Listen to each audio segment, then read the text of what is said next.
Deep Spectre has discovered a large-scale phishing as a service operation active for several years that impersonated multiple Fortune 500 companies for the purpose of spreading malware, promoting gambling sites, and stealing credentials. The threat actors used Google Cloud and Cloudflare infrastructure, taking advantage of companies' expired or dormant domains to abuse the already established trust with end users on sites that were previously legitimate. The threat actors used cloaking to share a expired domain, which the threat actor cloned from the actual org and shared it with a gambling website. So, for example, one page would be a gambling site, another would be a fake login page for an org under the same domain. This is a industrial scale impersonation scheme abusing about 48,000 hosts and more than 80 clusters. Not a new attack, but the size and the scale is noteworthy. Also, the fact that it affected multiple Fortune 500 companies, including many sites which were loading resources from the original cloud infrastructure to make that even a little bit harder to sniff out. So for mitigations, make sure that you're managing and regularly checking back on expired or dormant domains within your organization, that you're using threat intelligence monitoring where possible.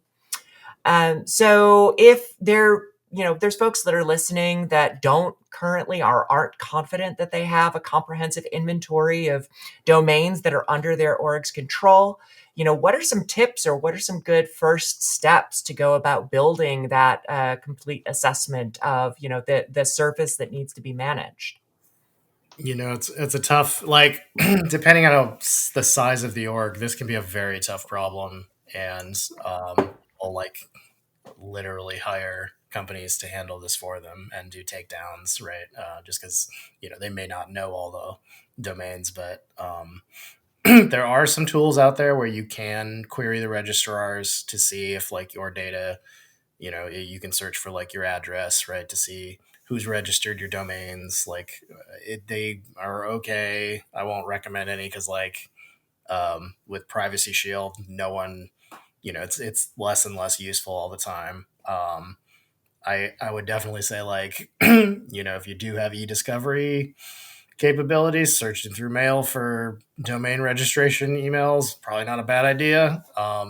If it's that out of control. Otherwise, know who your registrars are, have a blessed one, so that you can go in and look and see which domains you own, and keep on track of who which ones are expired or not, right?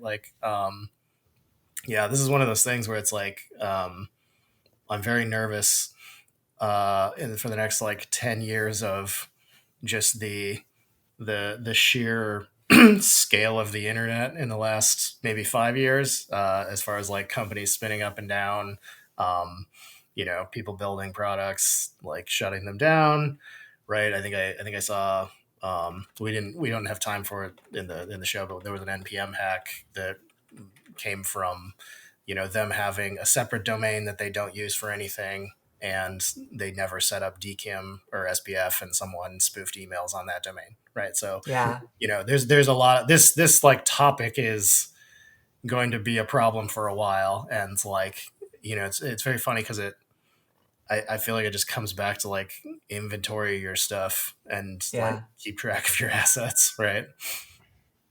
Yeah, and it also brings back to mind this old story of Google buying up common misspelling domains of Google, so maybe 3 O's or 4 O's or 1 O. So that also might be a strategy that certain orgs may want to also consider, is buying up potential common misspellings, or even if let's say your .com, maybe think about also getting your .net, and any other potential top level domains there. Like Mike said, this is an incredibly tough problem, and I like that he brought up SPF and DKIM. If you're not already doing those things, go ahead and try and implement those things. Just even if you don't even send email, set it up on the domain. If I remember correctly, setting it up took only maybe 5 minutes. So if you have the time, do it. Yeah. And you just touched on this a little bit, Justin, but are there any additional tips that we would give folks that are trying to mitigate the risk of brand impersonation? So not just the domains that they own directly, but those kind of look-alike or similarly spelled domains, like you said, other common TLD extensions. If they're using .com, getting .net or .io if they're in tech. Any other tips for folks that are trying to make sure that they've got a strong defense against this type of impersonation, taking advantage of their trust with their customers? Yeah, it's tough. I would say if you are very public as a brand, or let's say the opposite is true, that you just kind of monitor what people are saying about your brand out there, keep an eye out for like false or fake social media pages that claim to be you, do frequent searches on that. Like it's right now, I think it's, and to Mike's point, like this is going to be a problem, probably has been a problem. It's just now coming to light for a very long time. Um, and I don't think that there's like a singular tool, at least that I've been made aware of, that like helps you in this process. So vigilance, I guess, would be the biggest thing. And try to think like an attacker or a brand impersonator from the get. I think will also go a long way.